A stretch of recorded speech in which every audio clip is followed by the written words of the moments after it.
Hello again, this is Captain Galen Johnson out of Robbie's Marina with Real Sharp Charters. Today I'm going to show you guys the proper way of rigging up a ballyhoo.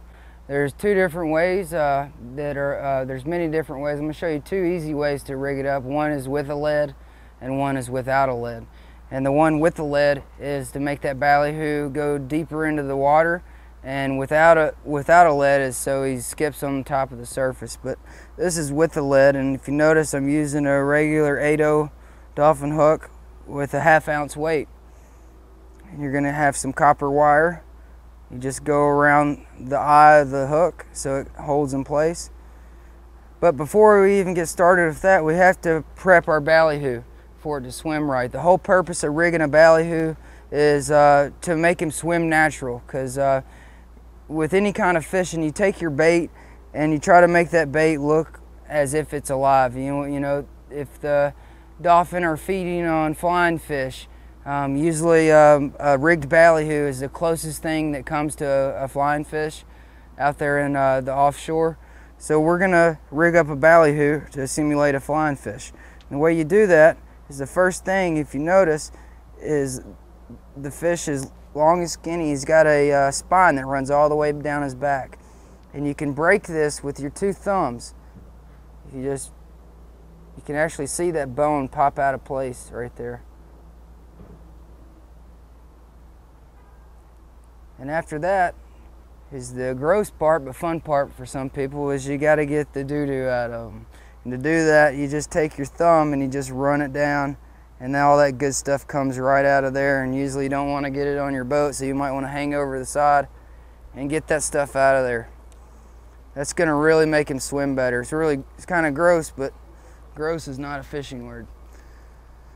So now we got the ballyhoo with his spine broke and he's ready to go. I'm going to take his beak and I'm going to break it off about midway. And I don't just break it off, but I peel it off.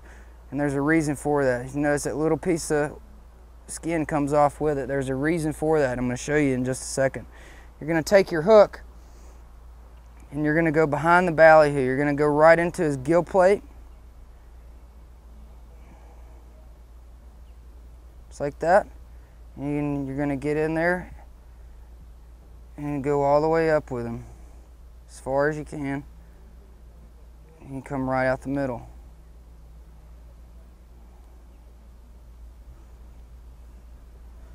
Then I've got my copper wire. I just go behind his gill plate. I'm going to come around the other side. I'm going to go behind the other gill plate.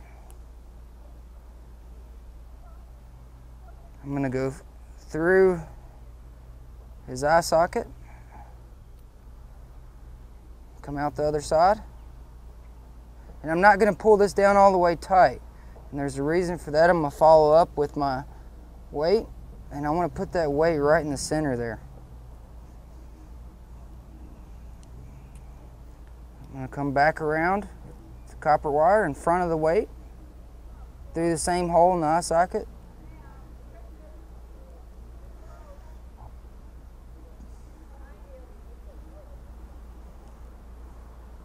I'm going to push down on that weight, and as I'm pushing down, I'm going to pull down with the copper wire. Now, I've got the copper wire. I'm going to go through his beak, out the center of his mouth.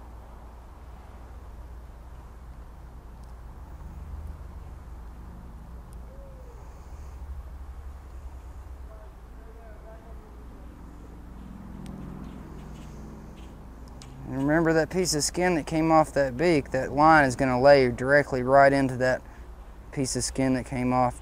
In this first wrap, you're going to go over the top and come back around, and you want that mouth to be shut. And the whole purpose of that mouth being shut is so when you're dragging that bait through the water will wash that bait out if you don't close his mouth up. And you just keep wrapping that copper and go all the way to the very end of the line. This is what you end up with. You take it and wash the scales off that you fell off, and that's what you end up with. And this weight is actually going to pull this ballyhoo down, and what he'll do is he'll swim and then he'll skip. He'll swim and then he'll skip. That's your basic way to rig up a ballyhoo with a weight into the ballyhoo.